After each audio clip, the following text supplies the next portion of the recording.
नमस्कार दोस्तों, मैं सुबोध बिलुआ फिर आपके समक्ष वीडियो में हाजिर हूँ। पिछले वीडियो में मैंने आपसे बताया था कि यदि वाक्य में मेन वर्ब दिया है तो डेफिनेटली वो दो तरीके से बनेगा। पहला बनेगा यदि वाक्य का सब्जेक्ट सजीव है। यदि वाक्य का सब्जेक्ट सजीव है तो टेंस के अकॉर्डिंग बनेगा। यदि वाक्य का सब्जेक्ट निर्जीव है, लाइफलेस है, नॉन डूअर है तो पैसिव वॉइस में बनेगा। बट अब मैं आपसे डिस्कस कर रहा हूँ वर्ब के बारे में, वर्ब के टाइप्स, वर्ब के यूज और वर्ब होती कैसे। ये वर्ब है। इसलिए मैं मेरा सिर्फ बताने का मतलब ये था पिछले वीडियो में कि यदि वाक्य में मेन वर्ब दिया है तो आप दो तरीके से ही अनुवाद कर सकते हैं और कहीं अनुवाद नहीं हो सकता है। लेकिन अब मैं ये ऐसे टॉपिक पर डिस्कस करने जा रहा हूँ जो बहुत बड़ा टॉपिक है, ये आसान नहीं है। वो तो एक मैंने सीधा सीधा आइडिया बताया था कि मेन वर्ब का, लेकिन अब जो मेन वर्ब है, ये वर्ब क्या है, ये कई प्रकार की होती है। लोग अपने अपने स्तर से कई प्रकार मिक्स करके बताते हैं, लेकिन इधर आपको बिल्कुल सटीक इनके प्रकार मिलेंगे जो कहीं दूसरी जगह देखने को नहीं मिलेंगे। अब समझिए, come to the point. Verb means क्रिया। होती क्या है? आप जो वर्ब है उसे आप क्रिया कैसे कहेंगे? तो क्रिया यह एक ऐसा शब्द होता है जिससे किसी कार्य के होने या करने, अधिकार, स्थिति, दशा का बोध होता है। ऐसा शब्द जो किसी कार्य के होने या करने, समझ रहे हो ना, कोई चीज हो गई तो वर्ब है, कोई चीज किसी ने की, कोई एक्शन किया तो वर्ब है। जो इसका हमें ज्ञान कराता है वो क्रिया कहलाती है। क्रियाएं लोग शुरुआत से ही 3 प्रकार, 4 प्रकार, 6 प्रकार बता देते हैं, बट मैं आपसे बता रहा हूं क्रिया जो है वो सिर्फ 2 प्रकार से प्रयोग होती है। क्रिया का कोई तीसरा प्रकार का प्रयोग नहीं है, केवल 2 प्रकार की क्रिया प्रयोग होगी। पहली होगी फाइनाइट वर्ब, दूसरी होगी नॉन फाइनाइट वर्ब। पहला है फाइनाइट वर्ब। फाइनाइट वर्ब का मतलब ये ऐसी क्रिया जो वाक्य के टेंस के अकॉर्डिंग अपना रूप बदल लेती है, अपनी फॉर्म चेंज कर लेती है। यानी टेंस के अनुसार जिस क्रिया की फॉर्म चेंज हो जाए, फर्स्ट से आईएनजी में पहुंच जाए, फर्स्ट से थर्ड में पहुंच जाए, वो फाइनाइट वर्ब होती है। यानी टेंस के अकॉर्डिंग जो हम वर्ब का इस्तेमाल करते हैं वो फाइनाइट वर्ब है। ऐसी क्रियाएं जो नॉन फाइनाइट ऐसी होती हैं जो किसी टेंस और कर्ता के अकॉर्डिंग नहीं बदलती है।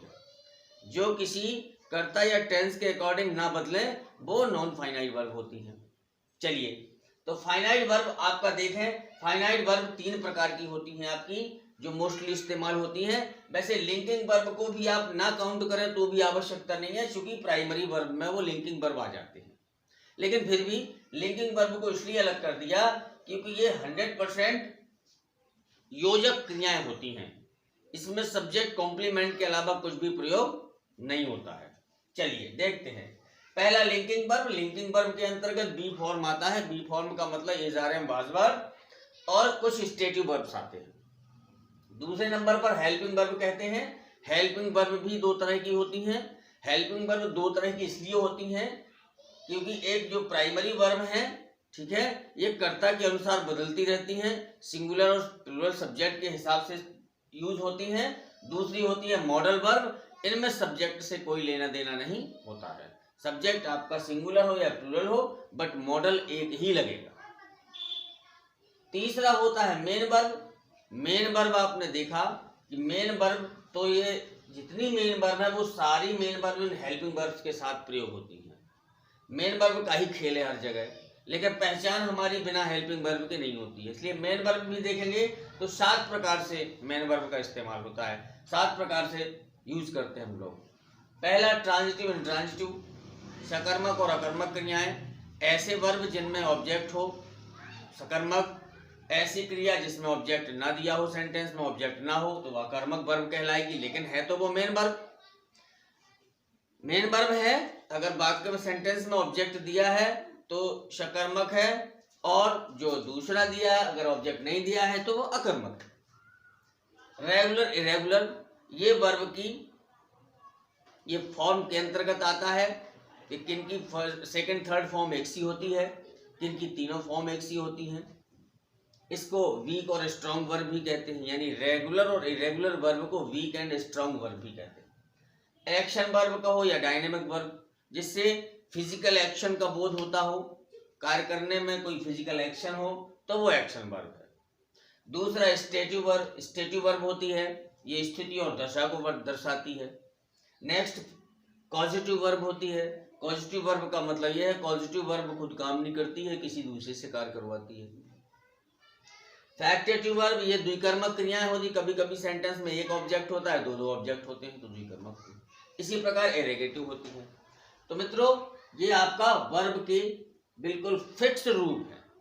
अब इन सब के विषय में मैं एक एक करके, चूंकि ये बहुत बड़ा चैप्टर है इसलिए मैं सारे चीजों को एक वीडियो में नहीं डाल सकता। हम लोग क्या है एक एक वीडियो पर ही डिस्कस कर सकते हैं, ठीक है मित्रों। इसलिए मेरे इस चैनल को सब्सक्राइब कर लीजिए, लाइक भी करिए और हो सके तो शेयर भी करिए, ताकि मेरे द्वारा दिए जाने वाले वीडियो समय समय पर आपके पास पहुंचते रहें।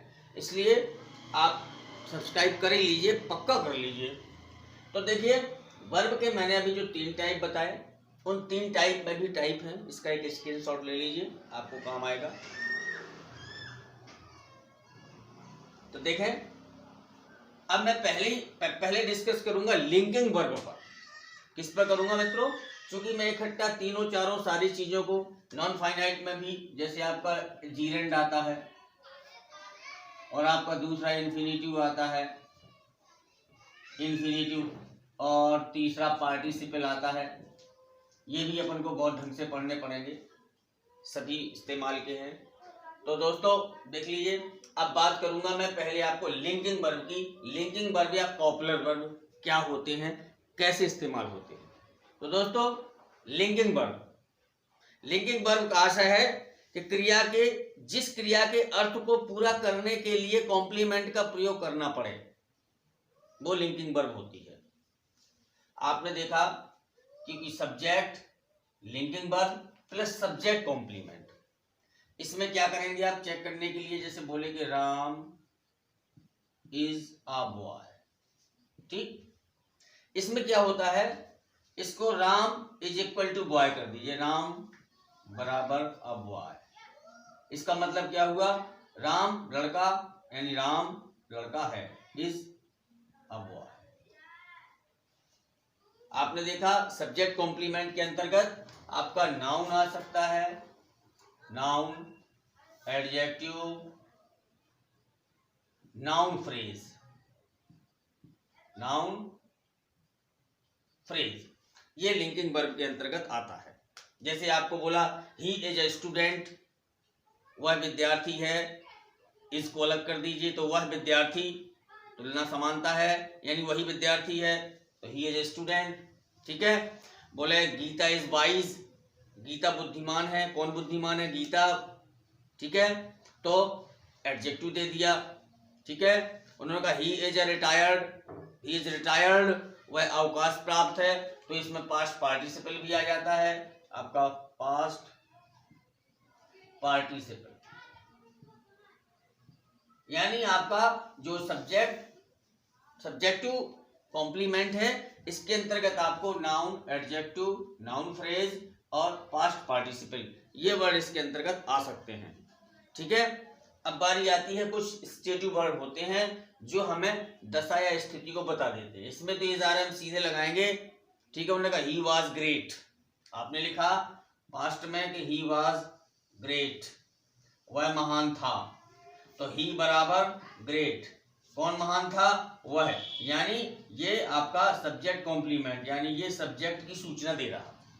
कुल मिलाकर ऐसा शब्द जो सब्जेक्ट की सूचना दे वो सब्जेक्ट कॉम्प्लीमेंट है, ठीक है। सब्जेक्ट के विषय में ही बताएगा, सब्जेक्ट से ही संबंध रखेगा, वो सब्जेक्ट कॉम्प्लीमेंट है। वो अगर सब्जेक्ट कॉम्प्लीमेंट आता है, केवल ऑब्जेक्ट नहीं आता है, सब्जेक्ट कॉम्प्लीमेंट आता है, तो वो लिंकिंग वर्ब ही होगा।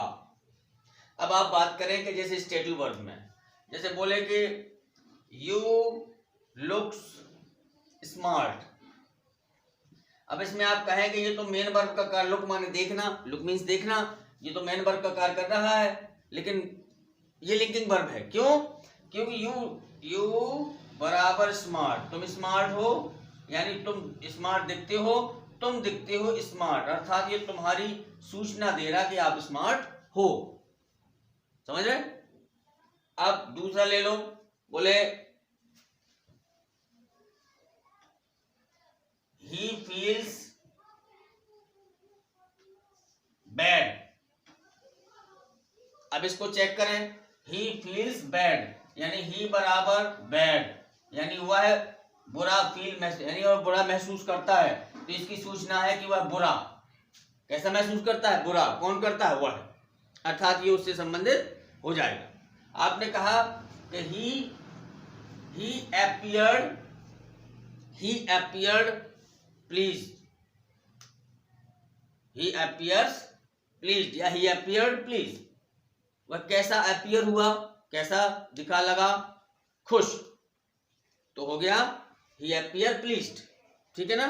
तो ये आपका pleased आया जैसे ही, तो ये past participle इसमें आ गया, यानी you appear pleased, ये आपका past participle हो गया। यानी हमने यहाँ एडजेक्टिव भी लगाया, एडजेक्टिव नाउन भी लगाया, और हमने पास्ट पार्टिसिपल भी इस्तेमाल करके देखा। यानी ये लिंकिंग वर्ब के अंतर्गत आपने देख लिया कि बी फॉर्म आती है और आपका स्टेटिव वर्ब भी आते हैं।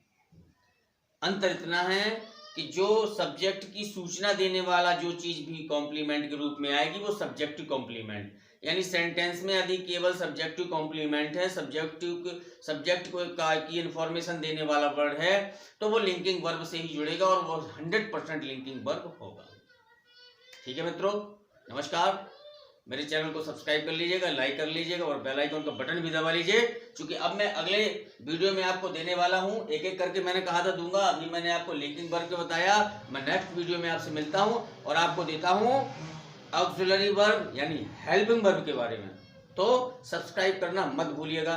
बहुत बहुत धन्यवाद दोस्तों। जय हिंद।